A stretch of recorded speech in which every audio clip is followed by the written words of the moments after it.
Então, por sua natureza espiritual, né, a soberba é um tipo gravíssimo de pecado, gravíssimo. Né?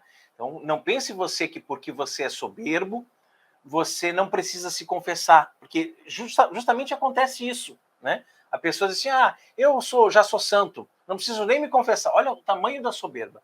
Quando você cair em si, você reconhecer que você está cometendo o pecado da soberba, não pense que é um pecado leve, que você pode ser perdoado lá no ato penitencial. Não, você tem que confessar, você tem que dizer, padre, eu pequei, eu fui soberbo, né? Porque é um pecado gravíssimo. Né?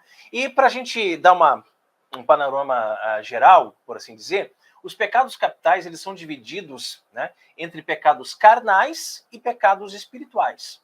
Os 5 primeiros pecados capitais consistem em deleites carnais, tá? Nós já estudamos aqui. Como a ira, a tristeza, a avareza, a gula e a luxúria. E os 2 últimos dizem respeito ao espírito, que são a soberba e a inveja, certo? Muito bem. Agora, por que é um pecado gravíssimo? E aí, Santo Tomás vai explicar, né, Carol? 3 motivos pelos quais é um pecado gravíssimo. Sim. Da parte do sujeito, né, que peca, os pecados espirituais, eles tratam de uma aversão a Deus. Vejam, nos pecados carnais, nós vemos que existe assim uma conversão do nosso corpo para o bem, para o conforto, certo? Enquanto no pecado espiritual, não.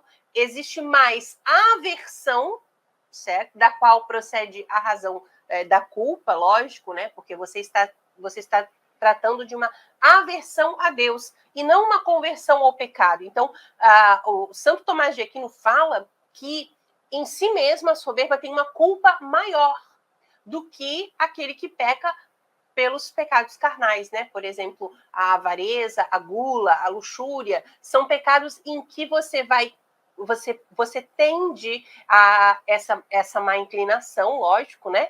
Você tende a pecar por uma conversão ao prazer, ao conforto, enquanto que nos pecados espirituais é uma aversão a Deus. Então vejam a diferença, né? Isso é bem interessante.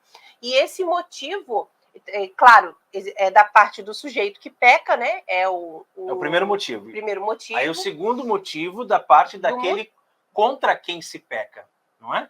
Isso mesmo, contra quem se peca. Contra quem se peca. Por quê? Que é próprio Deus. Isso, né? exatamente. O pecado carnal, você vai pecar contra o próprio corpo, certo? Agora, os pecados espirituais, eles são diretamente contra Deus. Por isso que eles implicam são mais graves, maior culpa, né, do sujeito. Isso mesmo. E, por fim, da parte do motivo, né? Claro, quanto maior o impulso a pecar, tanto menos o homem peca. Olha só essa lógica de Santo Tomás de Aquino, certo? Os pecados carnais, eles têm um impulso muito forte, um apelo forte em nós, né? Tem pessoas que dizem, a carne é fraca, não é? Tem gente que diz assim, isso não é verdade, assim, não, digamos, não procede, né? A gente precisa controlar a nossa carne, é o nosso espírito que vai, né, subjugar a nossa carne. Agora, ele tem sim um certo sentido, né, de verdade, porque os pecados carnais, eles têm esse apetite, esse impulso mais forte. Então, quanto maior o impulso para se pecar, né, por exemplo, eu quero dormir, né, vou pecar pela preguiça, eu vou comer demais, enfim, né, vou me entregar aos prazeres.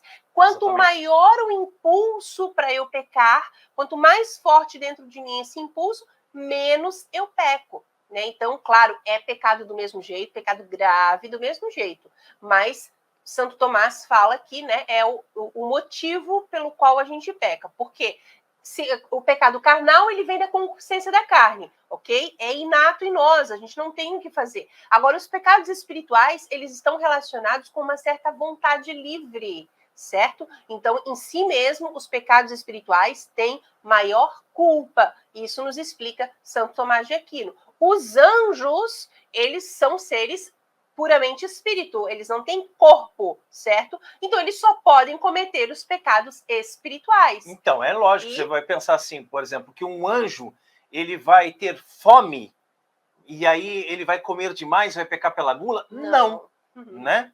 Então, nós, seres humanos, temos coisas que são inatas, né? Então, por exemplo, você tem fome porque você precisa se alimentar para sustentar o seu corpo. Você tem desejo sexual para a perpetuação da espécie, né?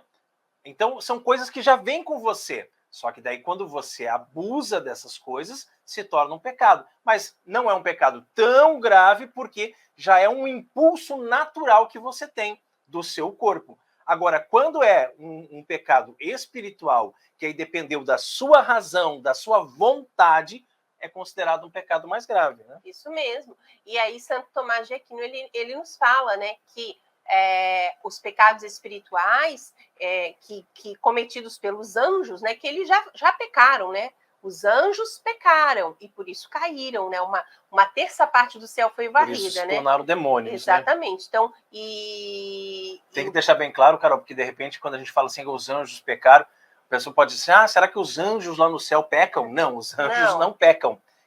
Uma parte dos anjos pecou. Isso. Caíram, se tornaram demônios. Agora, aqueles que estão no céu não pecam. E quais foram os pecados, né, dos anjos que caíram, os anjos caídos, liderados por Lúcifer, a gente sabe, né? Primeiro, eles pecaram porque quiseram ser como Deus, certo? Quiseram ser como Deus, é o pecado da soberba, se achando maiores do que Deus estava errado, que Deus não sabia o que estava falando, que Deus não sabia o que estava fazendo.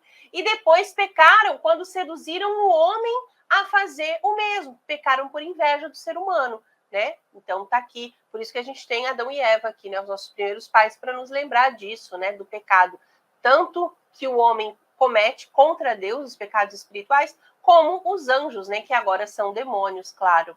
Exatamente. Então a gente tem que entender que quando Adão e Eva cederam à tentação de Lúcifer por um apetite desordenado da própria excelência, já falamos isso aqui, né?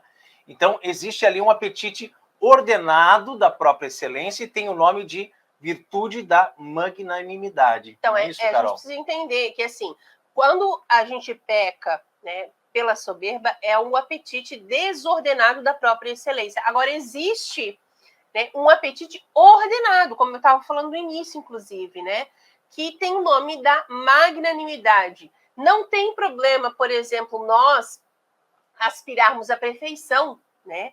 Os homens queiram ser semelhantes a Deus. Não há problema nisso, né? Lógico. Agora, o mal está em querer ser como Deus por uma usurpação de poder e não por graça, né? Não reconhecer que é Deus que nos torna perfeitos e santos.